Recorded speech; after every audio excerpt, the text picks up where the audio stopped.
연구자와 함께 고전 읽기 5주차 강의를 하겠습니다. 우리 이 강좌가 6주차로 설계되어 있습니다. 법률이 12권으로 이루어졌는데 지금 5권이 남았어요. 법률 5권이 남았는데 5권 중에서 오늘 3권을 공부해 보도록 하겠습니다. 8권, 2권, 10권을 나가도록 하겠습니다. 8권에서는 축제와 같은 군사훈련에 관한 얘기가 길게 나와요. 축제와 같은 군사훈련 얘기가 길게 나옵니다. 그리고 성 문제도 나와요. 성 문제, 남녀의 성, 그리고 호모의 성 관련된 얘기도 나오는데 성과 관련된 얘기까지는 못 들어갈 것 같아요. 8권에서. 9권에서는 처벌의 문제를 다룹니다. 처벌에 관해서 일종의 형법론이 나옵니다. 10권에서는 3가지 불경한 생각에 대한 반박이 나옵니다. 10권이 상당히 유명한데요. 자, 이 제한된 시간 동안 3권씩이나 나가다 보니까 세세하게 살펴볼 수는 없고요. 또 세세하게 살펴보면 또 상당히 지루해요. 그래서 핵심적인 내용을 중심으로 강의를 진행해 보도록 하겠습니다. 자, 오늘 법률 8권, 9권, 10권. 오늘 다룰 내용이 많아서 빨리 진행을 해야 될 것 같네요. 8권. 네. 8권. 우리가 지난번에는 6권하고 7권을 공부했죠. 6권에서는 관직의 분배 문제가 핵심 문제였죠. 어떤 관직을 설치하고 관직 분배를 어떻게 해야 될지 그게 핵심 문제였습니다. 관직 분배 문제 관련해서 우리는 분배의 원칙에 관한 논의도 살펴봤죠. 어떤 원칙에 따라서 분배할 때 정의롭냐도 살펴봤죠. 그거 살펴봤었고, 그리고 7권에서는 전체적으로 교육에 대한 논의가 이루어지는 장이었죠. 거기서 우리는 세세하게 살펴보지 않고 주요 2가지 측면을 살펴봤던 것 같아요. 인간을 신의 장난감이라고 가정하고 진행되는 내용을 하나 주목해봤고, 또 하나는 남녀 동등하게 교육을 받을 수 있도록 해야 된다는 논의를 살펴봤습니다. 자, 더 나가서 오늘 8권은 어떤 식으로 전개되냐 하면 7권에서는 신의 장난감으로 고안된 인간의 역할에 맞게 인간이 생을 보낼 수 있는 알맞은 놀이와 여가에 대한 논의가 이루어졌고요. 그리고 교육에 대한 논의를 이제 마친 후에 8권으로 들어섰는데 8권은 신을 위한 축제에 대한 논의로 시작이 됩니다. 이 축제에는 제의, 가무, 시가 경연, 체육 경기 등이 두루 포함됩니다. 그러면 어떤 축제 행사를 월간 몇 회, 연간 몇 회를 어떻게 거행할지를 논의하는 가운데 지하의 신들을 위한 제의를 천상의 신들을 위한 제의와 따로 떼어 12번째 달인 플루톤의 달에 법에 따라 해당해야 한다는 이야기를 아테네인이 말을 합니다.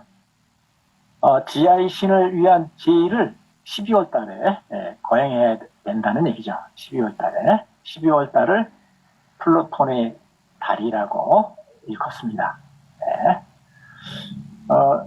근데 뛰어난 군인이라면 플루톤 신을 질색해서는 안 되고 오히려 인간 종족에게 가장 좋은 신이라고 여기고 존귀하게 생각해야 한다는 겁니다.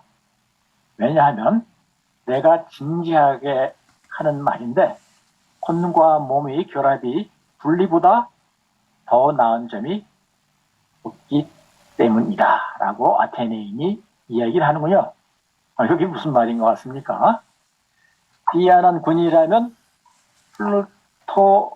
플루톤 신을 질색해서는 안 된다는 거죠. 질색하고 기겁해서는 안 돼요. 플루톤 신은 지하의 신이잖아요. 하데스 신이거든요. 하데스 신. 죽음의 신이니까 겁나는 거죠. 근데 하데스 신에 대해서 질색해서는 안 된다는 얘기는 죽음을 두려워해서는 안 된다는 얘기죠. 네, 죽음을 두려워해서는 안 되고 오히려 인간 종족에게 가장 좋은 신이라고 여기고 존귀하게 생각해야 된다는 얘기네요. 죽음의 신을. 왜냐하면 근거도 내가 진지하게 하는 말인데 혼과 몸의 결합이 분리보다 나은 점이 없기 때문이다 라고 얘기했는데 혼과 몸의 결합, 분리를 대비시키고 있는데요. 혼과 몸의 분리가 바로 죽음이죠. 그렇죠? 혼과 몸의 분리가 죽음이라는 거죠. 그렇죠? 네. 그 파이썬폰에서 죽음을 몸으로부터의 혼의 분리 혹은 몸으로부터 혼의 벗어남 이런 식으로 이야기를 하죠. 죽음 얘기하는 거예요. 우리 생전 시에는 혼과 몸이 결합되어 있는데 죽음은 영혼이 분리된다는 얘기죠. 예. 근데 이거 진지하게 얘기한다는데요. 내가 진지하게 말하는데 다음 얘기는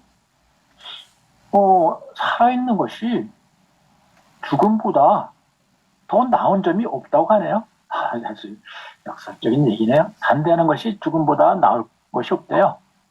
시작 도입부부터 좀 힘들게 이야기를 전개하는군요. 산다는 것이 꼭 죽음보다 나은 점이 없다. 예. 이와 관련해서는 대점 이걸 처음 보면서 소크라테스의 변론, 소크라테스 변명이라고 하죠. 소크라테스의 변명이라는 작품이 떠올랐어요. 거기서 소크라테스는 그렇게 얘기하잖아요. 죽음보다 더 살고 죽고 이러는 것보다도 우리가 진정 중요하게 생각해야 될 것은 정의롭게 사는 거 시라는 식의 얘기를 해요. 정의롭게 사는 거 그게 살고 죽는 문제보다도 더 중요한 문제다라고 얘기해요. 근데 사람들은 죽음에 대해서 상당히 두려워하고 죽음은 나쁜 거라고 생각하는데 죽음을 나쁜 거라고 생각하는 것은 우리가 뭔가를 모르면서 아는 척하는 것과 다를 바 없다는 식의 얘기를 하죠.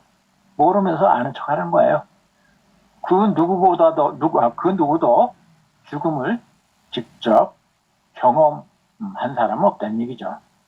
죽음을 경험하면 그냥 이 세상에 없어요. 그죠? 죽음을 경험하는 순간 이 세상에 없어요. 그러니까 누구도 죽음을 경험해보지 못했으니까 죽음이 좋은지 나쁜지 모른다는 거죠. 근데 마치 죽음을 굉장히 나쁜 것이냐 두려워하는데 죽음을 두려워한다는 것은 그게 죽음이 좋은 건지 나쁜 건지 모르면서 지레 나쁜 것이냐 생각하는 거예요. 그러니까 알지도 못하는 것에 대해서 아는 척하는 거죠. 그게 소크라테스가 가장 경계하는 거죠. 즉, 곧 무지의 지. 내가 모르고 있다는 것을 알아야 된다는 걸 소크라테스는 역설하잖아요. 소크라테스는 무지에 대한 내가 모르고 있다는 걸 안다는 그 사실로 인해서 델피에서 소크라테스가 가장 현명한 자라는 신탁을 받았다고 하죠. 그게 대뜸 하나 떠올랐고 그리고 또 그 소크라테스의 변명 그 작품 후반부에는 죽음이 더 좋을 수 있다는 식의 얘기까지도 해요. 죽음은 어떻게 이해되죠? 죽음이라는 건 내가 아무것도 아닌 것으로 되는 것일 가능성이 하나 있다는 얘기죠. 내가 이제 무로 되는 거잖아요. 내가 완전히 해체되는 거니까. 죽음은 내가 아무것도 아닌 것으로 되는 것일 수 있는데, 내가 아무것도 아닌 것으로 된다면, 그거는 마치 꿈 하나도 꾸지 않은 달콤한 잠과 같을 것이다. 그죠? 아무런 의식도 없이 그냥 자는 거예요. 꼭 빠져드는 잠과 같을 것이다. 그 죽음이 무와 같이 되는 거라면. 그러면서, 그거는 크게, 아주 축복같이, 좋은 일이다 하는 식의 얘기를 한편 해요. 그같이 좋은 일이 어딨냐? 꿈 한 번 안 꾸고, 숙면을 취하는 거. 그건 행복한 일이다 하는 식의 얘기를 하고, 또 하나의 가능성으로는 그런 얘기도 했죠. 내가 하데스로 가게 되면, 그 아테네 내지 그리스에서, 아주 그 굉장한, 인물들, 그 사람들이 다 하데스에 있을 텐데, 하데스에서 그들을 다 만나지 않겠느냐? 호메로스를 비롯해갖고 아킬레우스라든가 작가라든가 영웅들이라든가 수많은 대단한 인물들을 만나게 되지 않을 것이냐 하면서 그 대단한 인물들을 만나면 얼마나 이런 소크라테스가 좋아하는 탐문 시간을 가지면서 이것저것 캐묻고 그러면서 아주 즐겁게 보낼 수 있으리라는 희망을 표현해요. 그러면서 재판 말미에 나는 죽으러 가고 여러분은 잘 나가는데 누가 더 좋은지는 신만이 알 것이다 하는 영어를 남겨요. 그리고 파이돈에서는 지혜를 추구하는 사람은 죽고 싶어 한다 이런 얘기까지 해요. 철학을 추구하는 사람은 죽고 싶어 한다 다음에 얘기하면서 왜냐? 철학하는 사람들은 지혜를 추구하는데 지혜는 어떻게 얻을 수 있느냐? 지혜는 플라톤이 파이돈에서 형상이론을 제시하잖아요. 형상을 볼 때 우리는 지혜를 얻을 수 있는데 근데 형상은 우리 몸을 통해서는 접할 수가 없는 거라는 얘기죠. 우리의 이성이라든가 지성을 통해서만 접할 수 있는 건데 생전에는 우리의 영혼과 이성 이런 것이 몸뚱어리에 둘러싸여져 있어갖고 몸뚱어리가 장의 역할을 한다는 얘기죠. 그래서 이데아를 곧바로 보고 참된 암을 갖지 못하는데 죽으면은 영혼이 몸으로부터 분리되면 그 이데아들을 우리는 직접 접할 수 있게 되고 그래서 수많은 암을 갖게 되지 않겠냐 뭐 이런 식의 얘기를 해요. 그러면서 분리 얘기를 했던 거거든요. 근데 여기선 뭐 그런 것들 다 머릿속에 담고 진지하게 하는 말인데 이렇게 얘기했는지 어떤지는 모르겠어요. 네. 혼과 몸의 결합이 분리보다 나은 점이 없다. 단지 군인들에게 혹은 항시 전쟁에 대비해야 되는 당시로서는 용기가 무엇보다 중요하니까 용기를 불러일으키기 위해서 이런 말을 하는 건지도 모르겠네요. 하여튼 요게 실마리가 돼요. 요 얘기가 실마리가 되고 이와 관련된 논의가 이어집니다. 요 논의를 절묘하게 이어갑니다. 어떻게 이어가냐면 여가와 생필품이 풍부한 공급에 관한은 우리나라는 현재의 나라들 중에서 필적할 만한 다른 나라를 찾아볼 수 없을 그런 나라이지만 한 사람의 경우도 그렇듯 이 나라가 훌륭하게 살려면 여전히 필요한 것이 있다라는 식의 견해를 피력하는데 일단 하나 눈에 띄는 건 여가와 생필품의 풍부한 공급에 관한은 우리나라는 단연 최고라는 거죠. 여가가 어느 나라보다 풍부하게 주어져 있어요. 여가가 풍부하게 여기서 요 맥락에서 여가는 일단 생업에 종사하는 시간에서 벗어난 시간이죠. 그게 여가죠. 여러분들 지금 여가를 지금 활용하고 있는 거예요. 플라톤이 이 여가라는 시간이 상당히 중요하죠. 그리스 특히 밀레토스에서 철학이 탄생할 수 있었던 것은 그들이 적절한 경제적인 조건 속에서 물질적인 풍요 속에서 여가를 가졌기 때문에 가능했다라고 하죠. 그 덕으로 이제 탈레스라는 최초의 철학자가 탄생했다고 아리스토텔레스는 얘기하는데요. 예, 그렇죠. 생필품이 적절하게 공급되고 있어요. 풍부하게 공급되고 있어요. 그리고 또 여가까지 주어졌어요. 아주 좋은 나라 같아요. 먹고 사는 거 걱정 없어요.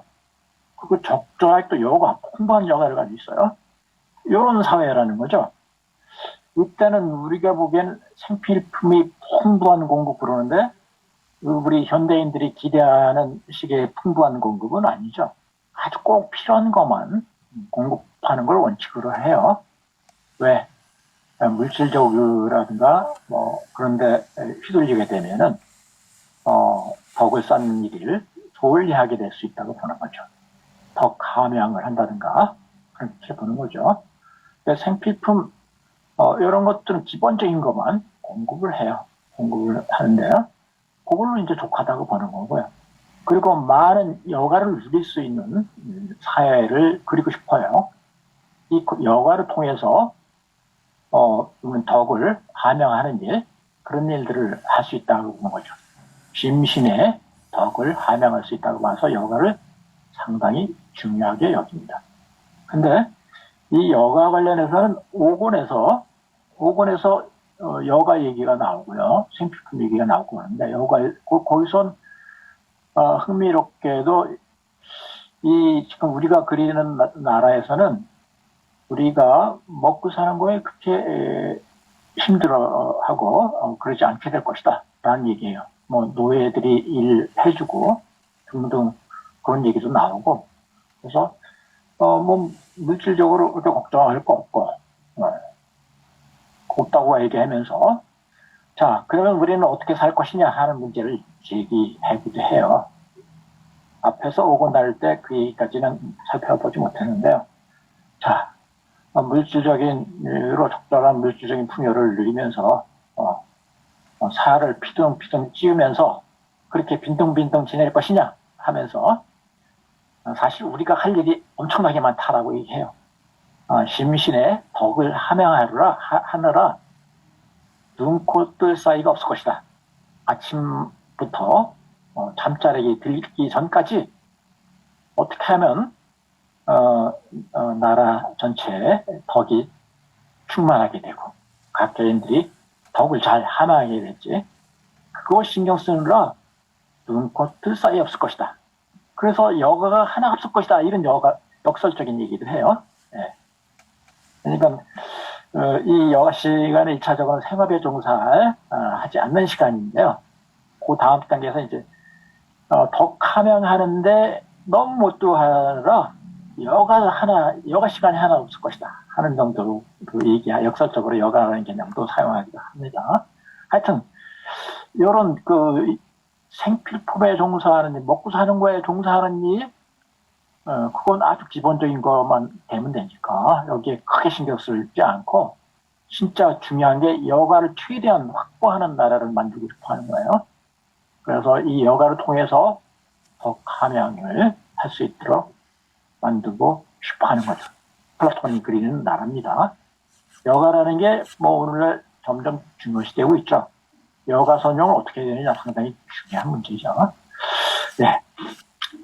자, 이렇게 이쪽은 뭐 잘 갖춰졌어요. 먹고 사는 게 걱정 없어요. 그리고 풍부한 여가도 누려요. 좋아요. 근데 하나 빠졌어요. 그건 뭐냐면 불의를 당하지 않을 능력을 갖춰야 한다는 겁니다. 불의를 당하지 않을 능력을 갖춰야 된다. 사실 여기가 좀 텍스트에 보면은 좀 애매하게 표현돼 있어요. 애매하게 표현돼 있는데 내용인즉슨 불의를 당하지 않을 능력을 갖춰야 한다는 능력을 갖춰야 한다는 얘기를 하고 싶은 것으로 보입니다. 이런 능력을 갖춘 좋은 나라가 되려면 무엇을 해야 되냐? 평화시에 군사훈련을 해야 한다는 겁니다. 평화시에 군사훈련을. 그래서 제사와 더불어 하는 일종의 아름다운 놀이를 끊임없이 고안하여 실제 전투를 가능한 생생하게 모방한 축제 같은 전투가 되게끔 해야 한다고 얘기하네요. 놀이를 끊임없이 고안해서 그 놀이들이, 그 놀이와 제사가 실제 전투를 가능한 생생하게 모방한 축제 같은 전투가 되게끔 해야 된다는 얘기죠. 네. 그러니까 군사훈련을 여러 축제와 같이 하고 축제를 군사훈련으로 활용하고 뭐 그래야 된다는 얘기래요. 그러니까 이걸 갖다가 가능하다면 날마다 소규모 비무장 체육 활동 방식으로 기동훈련을 하고 그리고 적어도 매달 한 번 이상 더 큰 규모의 무장 체육 활동을 해야 한다고 말합니다. 이게 다 축제에 다 포함되는 건데요. 네. 이건 일상적인 어떤 개인적으로 국가적인 차원에서 군사훈련을 소홀히 해서는 안 된다는 거죠. 근데 군사훈련을 군사훈련식으로 완전히 하면 또 빌어오니까 축제 같은 형식으로 해야 된다는 얘기죠. 이렇다면 체육대회를 한다든가 그러면 무장을 하고 행군하는 체육대회를 하는 거예요. 어느 지점까지 돌아오기. 그냥 맨몸으로 하는 게 아니라 무장을 하고 돌아오기. 어디서부터 어디까지 돌아오기. 그러면 또 1등 하면 체육대회에서 우승한 사람에게 여러 영예를 안겨주듯이 영예를 안겨주고 좀 또 그런 식으로 해야 된다는 거 역설을 합니다. 거의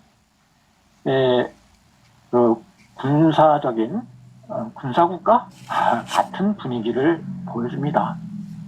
사실은 그 당시에는 전쟁이 예기치 수없이 발생했기 때문에 늘 전쟁에 대비할 필요가 있었다는 거죠.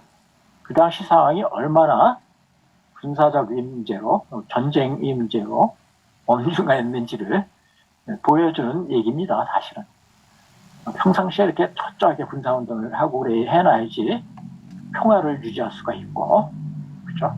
불의를 당하지 않을 수 있다라고 말하는 겁니다. 요 관련 얘기가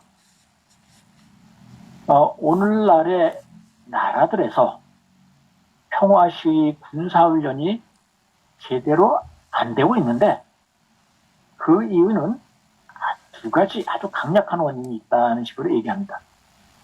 그러니까 아테네인은 군사훈련의 일상화가 이루어져야 된다고 보는 거죠. 네.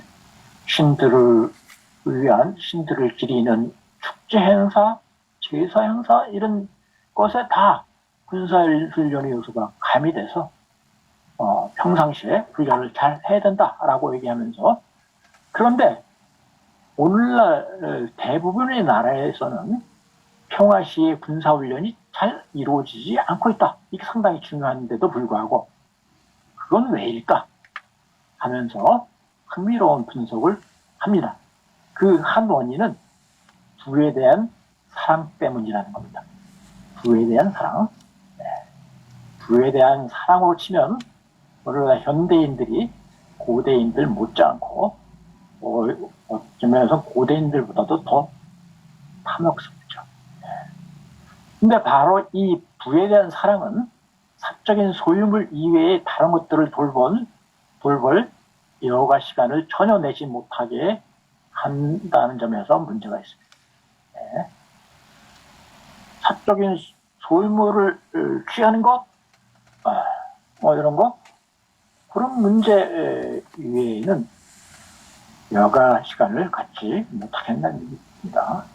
시민들 모두의 온 마음이 사적인 소유물에 매달려서 일상적인 이득 이외에는 도무지 다른 것들을 돌볼 여력이 없다는 겁니다. 여기서 다른 것에는 군사훈련뿐만이 아니라 플라톤이 가장 중요하게 생각하는 덕을 함양하는지. 그게 사실 더 큰 일이죠. 군사훈련도 중요하지만 군사훈련은 좋은 날의 필요 조건이고요. 없어서는 안 될 필요 조건이고요.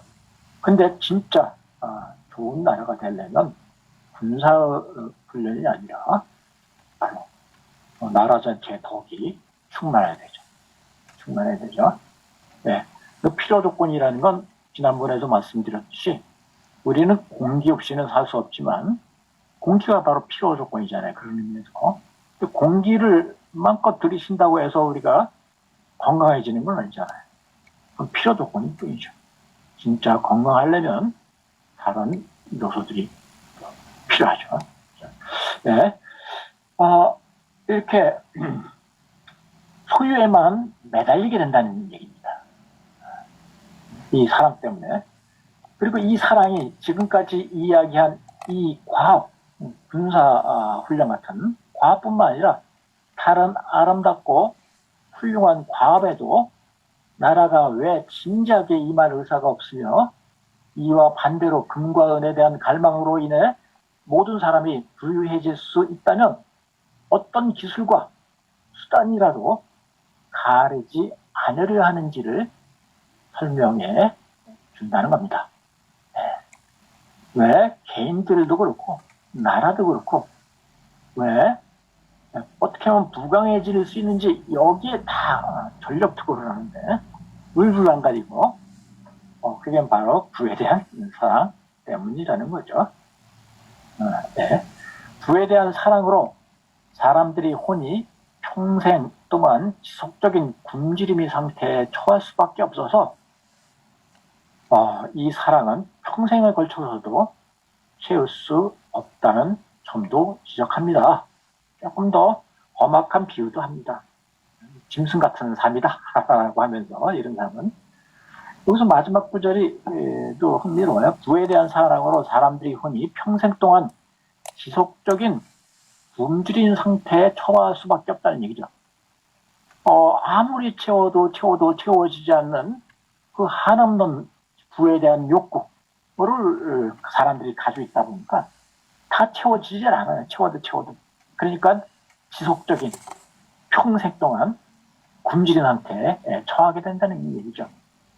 그러면은 아무리 많이 갖고 있어도 가난한 자일 수밖에 없을 거예요. 네. 부에 대해서 만족을 모르면 가난한 사람이죠. 아무리 큰 부를 가지고 있다 하더라도 그게 그의 욕구를 굶주림이 채워지지 않는다면 그자는 가난한 사람일 겁니다. 이런 식의 생각들은 플라톤도 당연히 가졌을 거고요. 스토아파라든가 키케로 같은 사람도 그런 얘기를 하더라고요. 네. 자, 그래서 상당히 궁핍 상태에서 평생을 사람들이 지낸다. 진짜 중요한 일을 못하면서 진짜 중요한 일 중에서 군사훈련 같은 것도 있고 더 중요한 덕을 함양하는 일 그런 걸 못한다는 얘기죠. 자, 우리 지금 현대사회가 사실 이렇게 가고 있는 겁니다.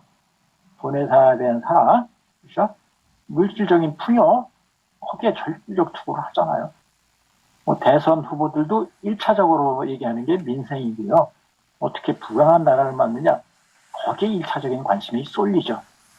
사실 현실적으로 어려움을 처해 있는 사람들도 있으니까 그런 말을 할 수 있는데 우리가 예전에 비하면 우리가 60년대, 50년, 60년대, 70년대 그에 비하면 엄청나게 발전했잖아요. 물질적인 건. 물질적인 지금 선진국 안에 들어섰잖아요. 그래도 우리는 배고프죠. 굶주려요. 더 많은 돈과 더 많은 부와 더 많은 재산을 누리고 싶어 해요. 그렇죠? 이거는 끝이 없을 겁니다. 아무리 채워도 우리의 마음 자세가 바뀌지 않는 한 플라톤은 그런 걸 갖다가 어떻게 좀 잘 설득하고 싶어 해요. 네. 그게 진짜 중요한 게 아니야. 진짜 중요한 게 다른 게 있어. 얘기하고 싶어요. 지금만 했던 군사훈련 차원에서 얘기하고 있고요. 자, 그리고 다른 한 원인, 이 다른 한 원인도 흥미롭습니다. 다른 한 원인은 비정치 체제들이다라는 식으로 표현되는데, 현재 정치 체제들이 비정치 체제들이기 때문에 그렇다는 얘기입니다. 왜 군사훈련들을 제대로 안 하고 그러냐? 그리고 중요한 건 못 다루냐? 그러면 민주정, 과주정, 참주정이 여기에 속한다. 민주정, 과주정, 참주정과 같은 현실 정치 체제들은 진짜 진정한 의미의 정치 체제들이 아니라는 겁니다. 그래서 폴리테이아가 정치 체제인데 정치 체제가 아니다. 이런 현대 정치 체제는 정치 체제가 아니다라는 얘기를 갖다가 벌써 우리가 쭉 읽어보는데 한 3번째 나오는 겁니다. 3번째 나오는 거예요. 정치 체제 아니다. 이것들 중 어떤 것도 정치 체제가 아니고 그 모두는 당파 체제라 불러야 가장 올바를 것이다. 이런 체제 하에서는 자발적인 자들을 지배하는 게 아니라 자발적인 자들이 비자발적인 자들을 언제나 일종의 폭력을 사용하여 지배하며, 지배자는 피지배자를 두려워해서 피지배자가 훌륭한 자, 부유한 자, 강한 자, 용감한 자가 되는 것을 허용하지 않을 것이며, 특히 뛰어난 전사가 되는 것을 자발적으로 허용하지 않을 것이다 라고 얘기합니다. 일단 왜 현재 민주정, 과주정, 참주정 이런 정치 체제를 가진 나라들에서 일상적인 군사훈련을 왜 제대로 시행하지 못하냐? 그거는 이 통치자들이 피지배자들을 두려워하기 때문에 그렇다는 얘기군요. 네. 왜? 민주정, 과주정, 참주정 이런 것들은 모든 시민들을 위한 국가가 아니고 특정한 지배자들을 위한 국가라는 얘기야. 특정한 지배자들을 위한 국가라는 얘기죠. 참주정은 1인 독재적인 한 전제 군주를 위한 국가예요. 한 군주가 이제 많은 시민들을 노예처럼 다스리는 나라예요. 참주정은. 과주정은 금권정이고 돈 많은 사람들이 권력을 차지하는 나라예요. 돈 많은 사람들이 권력을 차지하고 그리고 그 사람들이 시민들을 가난한 상태로 유지하면서 다스려 나가는 거예요. 과주정은 가난하면은 피지배 계층을 가난한 상태로 유지하고 자기들의 부를 누리려고 해요. 부자가 돼야지, 부가 있어야지 권력을 차지하니까. 그래요. 그리고 그런 나라인데 이런 과주정, 그래서 이걸 과주정, 참주정, 나라 전체, 시민 전체, 그리고 공적인 것을 위한 나라가 아니라는 얘기죠. 일부의 지배자를 위한 나라라는 얘기죠. 민주정도 다르지 않다고 봐요. 민주정은 사실 이렇게 대중이 지배하는 나라라고 얘기하는데요. 사실 엄밀하게 민주정의 특징은 가난한 자가 지배하는 정치 체제를 뜻합니다. 가난한 자가 지배하는 정치 체제가 민주정이에요. 아리스토텔레스 같은 사람은 가난한 사람이 수가 문제가 아니에요. 가난한 자가 소수여도 가난한 자가 지배하는 정치 체제는 민주정이라고 얘기하기까지 해요. 근데 가난한 자가 수가 자연스럽게 많을 수밖에 없으니까, 많게 되니까 가난한 자가 지배하는 정치 체제가 대중이 지배하는 정치 체제로, 즉 다수가 지배하는 정치 체제로 이해하게 되었다는 거죠. 그러니까 핵심은 가난한 자가 지배하는 정치 체제예요. 그러니까 가난한 자, 부자 다 같이 잘 사는 나라가 아니라 가난한 자를 위한 나라라는 거죠. 그래서 나라 전체의 모든 시민들을 위한 정치 체제는 아니라고 봐요. 이렇게 보는데, 사실 오늘날의 민주정은 사실상 말은 민주정이지만 돈이 있는 사람들이 많이 지배하고 금권적인 요소가 크게 지배하죠. 자, 근데 이렇게 일단 여기서 저는 눈여겨 보여지는 게 요거예요. 이런 정치체제는 지배 집권층, 통치자 계층 사람들이 그 사람들은 지배를 자발적으로 지배를 해요. 자발적인 자들이 자발적인 자들을 지배하는 것이 아니라 비자발적인 자들을 폭력적으로 지배하는 방식이라는 거죠. 현존하는 정치 체제는 그렇죠? 비자발적인 시민들의 자발성이 기초한 나라가 아니라는 거죠. 요거 플라톤이 중시합니다. 시민들의 자발성을 어떻게 유도하느냐 이걸 신경 많이 써요. 그게 플라톤이 지향하는 나라입니다. 시민들이 자발적으로 복종할 수 있는 나라를 그립니다. 일방적으로 폭력적으로 억압적으로 시민들을 이끄는 걸 철저히 반박합니다. 이런 걸 하기 위해서 장치들을 몇 가지 마련합니다. 지배자는 그렇게 얘기하고요. 그래서 이런 나라에서는 현존하는 정치 체제는 가능한 비지배자를 훌륭하지 못하게 만들어요. 무지몽매하게 만들고 부유하지 못하게 만들고 강해지지 못하게 만들고 용감하지 못하게 만들어요. 그래야지 억압하고 자기 뜻대로 이끌어가기 좋으니까. 그죠? 그리하여 하여튼 이 두 가지가 거의 모든 악의 주된 원인이다라고 얘기합니다. 첫 번째 게 뭡니까? 돈에 대한 사랑. 돈에 대한 사랑과 그리고 진정한 의미의 정치체제가 아닌 정치체제. 진정한 의미의 정치체제는 어떤 겁니까? 한 국가에 속하는 모든 시민들을 위한 국가예요. 네. 그런 국가가 그러니까 당파적인 국가가 아니죠. 당파적인 국가가 아니라 모두를 위한 국가. 예, 저건데 요 두 번째 특성, 당파적인 국가 특성 때문에 군사훈련도 제대로 시행이 안 되고 있고 군사훈련뿐만 아니라 모든 악, 그 밖에 다른 많은 악들이 생겨난다고 봅니다. 이 정치체제는 한가로움을 최대한 만끽하고 시민들은 서로로부터 자유로울 것이며 내 생각에는 이런 법 아래에서는 시민이 돈에 욕심을 부릴 가능성이 적어질 것이다. 이 정치체제는 지금 아테네인이 그리는 정치체제죠. 혼합정체죠. 혼합정체고 법치로 이루어지는 정치체제입니다. 법치와 혼합정의 성격을 갖는 이 정치체제는 한가로움은 최대로 만끽해요. 그래서 시민들은 서로로부터 자유로울 것이라는 얘기죠. 시민들이 서로 자유로워진다? 이거 중시해요. 예속되면 안 돼요. 한쪽은 지배당하는 사람을 비자발적인 상태에서 지배받게 하고 그러면 안 된다는 거죠.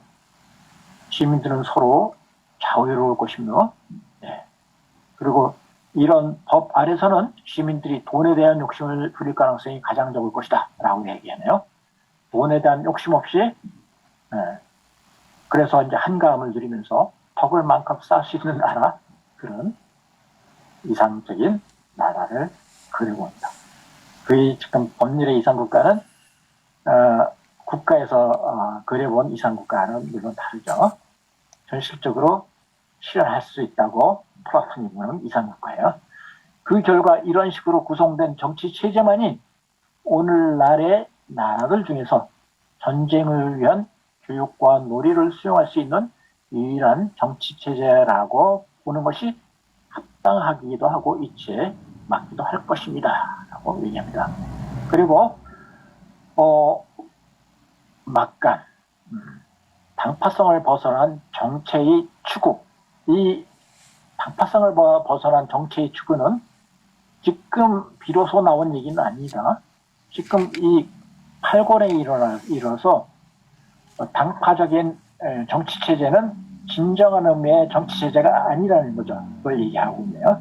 이 당파성은 오늘날은 우리 한국 사회에서는 진영 논리라는 틀로 크게 경험하고 있습니다. 진영 논리라는 틀로 경험하고 있는데 그리고 하여튼 당파성을 벗어난 정체의 추구는 플라톤이 1권에서부터 그의 생각을 이미 드러내는 것입니다. 1권에서 드러냈고 그리고 4권에서 드러냈었고요. 다시 그 얘기를 지금 하고 있는 겁니다. 1권에서는 어떤 얘기가 있었습니까? 어떤 재판관이 더 훌륭할까 하고 이런 문제를 다룬 적이 있어요. 같은 부모 밑에 많은 아들이 있는데 다수가 정의롭지 못하고 소수가 정의롭고 불화가 있는 경우, 소수만 정의로워요. 그래서 아들들 사이에 불화가 있어요. 그럴 때 이거 어떻게 해야 되냐? 재판관 입장에서 형제들 가운데 나쁜 사람들은 처치하고 더 훌륭한 사람들이 스스로를 다스리도록 명하는 재판관. 이 재판관이 훌륭한 재판관이냐. 그죠? 두 번째는 쓸만한 사람들은 다스리게 하지만 나쁜 사람들은 살려주되 자발적으로 다스림을 받게 하는 재판관. 네. 네. 쓸만한 사람들은 다스려요. 그리고 나쁜 사람들은 목숨은 살려줘요. 근데 자발적으로 다스림을 받게 하는 재판관. 가능한 자발적으로 다스리도록 하라 하고. 그래서 다스림.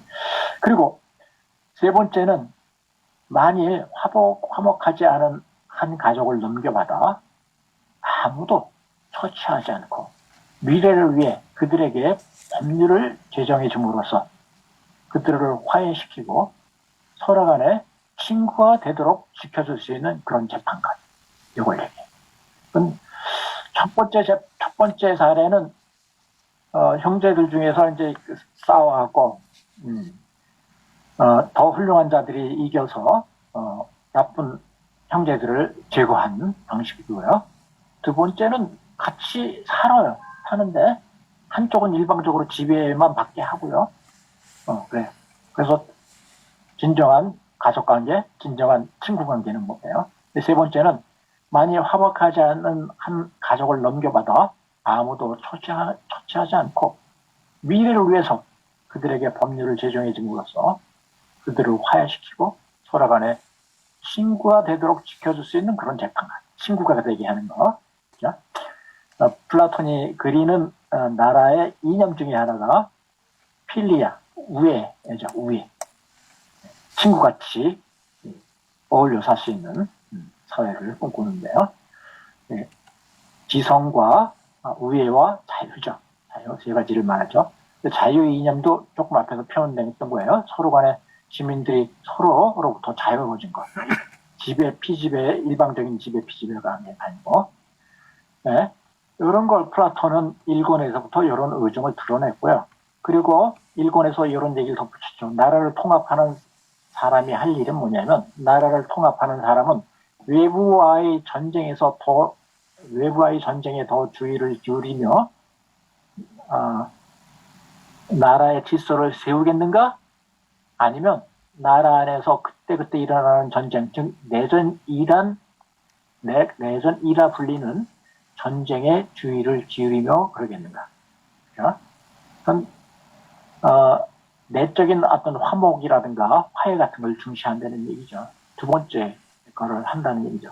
그리고 누군가가 선택을 한다면 내전에서 어느 한쪽이 파멸하고 다른 한쪽이 승리함으로써 평화가 생기는 쪽을 선호할까? 아니면 화해로 우애와 평화가 생기고 이를 통해 필연적으로 외부의 적들의 주의를 기울이는 쪽을 선호할까? 내적으로 이제 화해로 우애와 평화가 생겨서 외부의 적에 잘 대처할 수 있게 해야 된다는 얘기네요. 여기서 하여튼 일단 그 시민들 간에 화해와 우애가 있어야 된다는 걸 역설을 하고요. 그리고 시민들이 우애를 갖도록 하는 게 이제 나라를 통합하는 사람이 할 일이고요. 그리고 4권에서는 이런 얘기예요. 정의는 강자의 이익이 아니다는 식의 얘기하죠. 정의는 강자의 이익이다. 강자들이 지배하는 거다. 정치체제로 말하면 참주정은 1인 전제 군주가 다수를 노예처럼 다스리는 거죠. 그러니까 강자인 1위를 위한 나라고요. 그리고 과두정은 부유한 권력층이 지배하는 나라예요. 부유한 권력층이 강자가 돼서 자기 이익을 도모하는 나라. 이런 식의 형태. 그런 식으로 이 시민들 전체를 위한 전체 이익을 도모하는 것이 아니라 지배층을 위해 지배층의 이익을 도모하는 나라는 정의로운 나라가 아니라는 거죠. 이건 민주적은 가난한 자와 부자 이렇게 구분하는데 사실 오늘날 관점에서 말하면 뭐 하여튼 지배계층만을 위한 나라가 돼서는 안 된다. 그런 얘기고요. 간직을 놓고 싸움이 일어날 때 승자들은 나랏일을 완전히 제 것으로 만들어 패자들에게 관직을 전혀 나눠주지 않곤 한다. 이건 강자 이익이 지배하는 사회예요. 자, 관직 놓고 싸워서 승리한 자들은 나랏일들을 독차지한다는 얘기죠. 그리고 패자에게는 관직을 전혀 주지 않는다는 얘기죠. 이거는 당파적인 나라예요. 당파적인 나라. 진정한 제대로 된 나라가 아니라는 거죠. 우리나라는 이 당파성 진영 논리가 점점 더 강화될 것 같은 생각도 많이 들어요. 아마도 내 편이 더 강해질 것 같아요.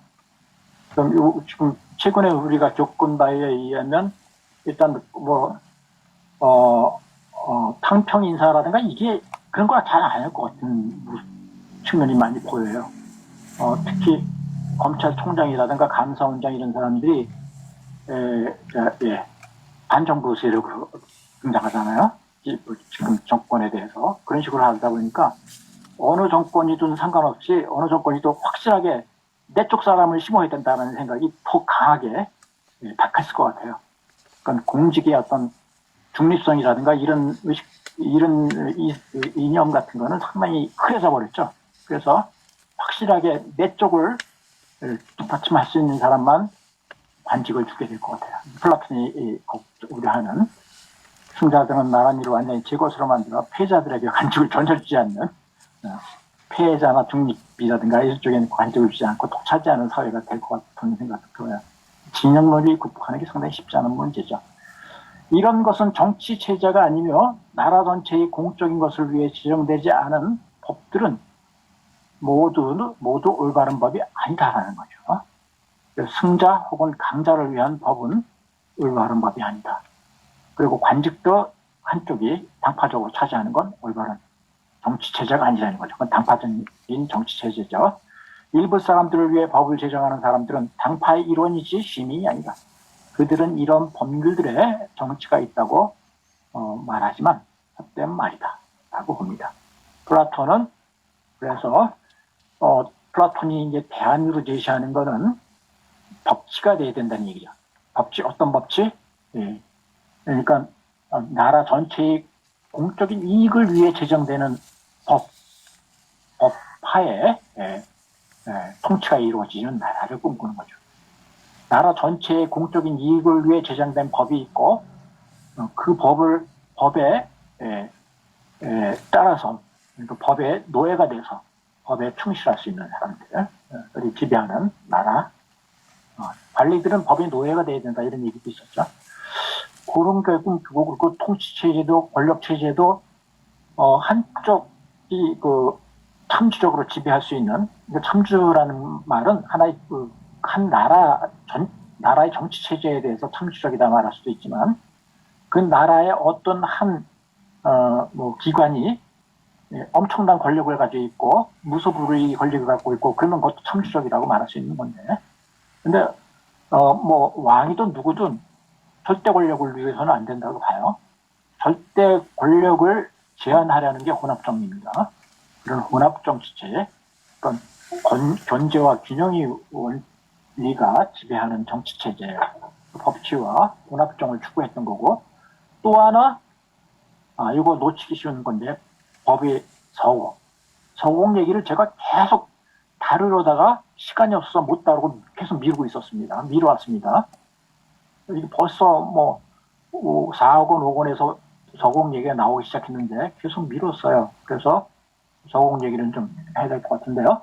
일단 법이 서공 얘기하는데 이 서공 얘기는 뭐하고 연결되냐면요.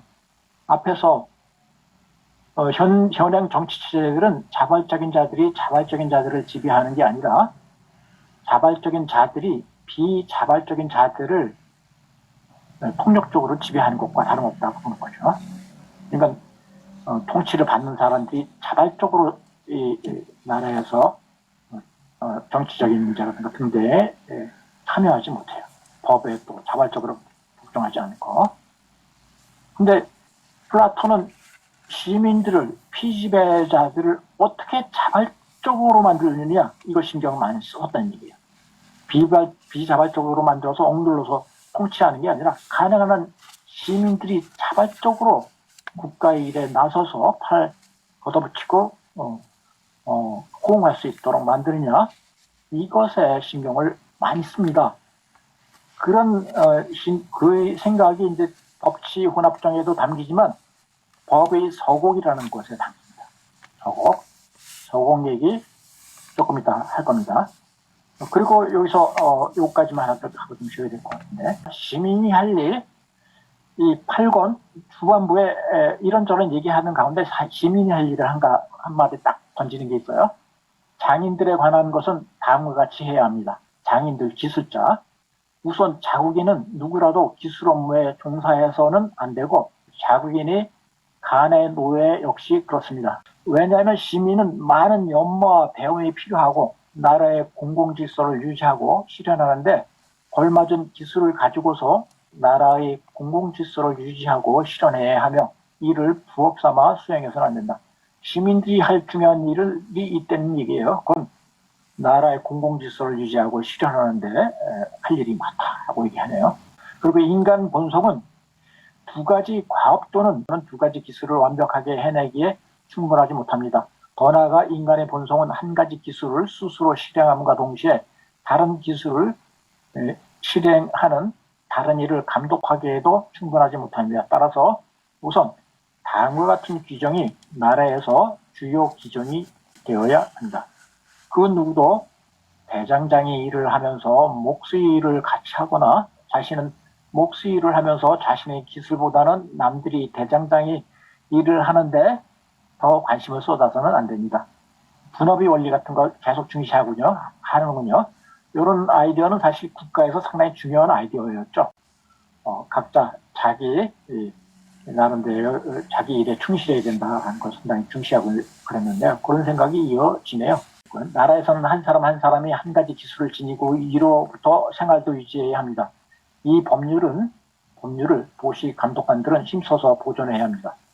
도시 감독관들은 자국인 중 누군가가 덕의 돌봄보다는 어떤 기술의 마음을 기울일 경우에는 이자를 자신의 올바른 길로 인도할 때까지 불명예로 징계해야 합니다. 그런데 덕을 돌보고 국가를 위해서 공공질서를 유지하는 일, 이것들이 이제 시민들이 해야 될 일이라고 강조하고 있는 겁니다.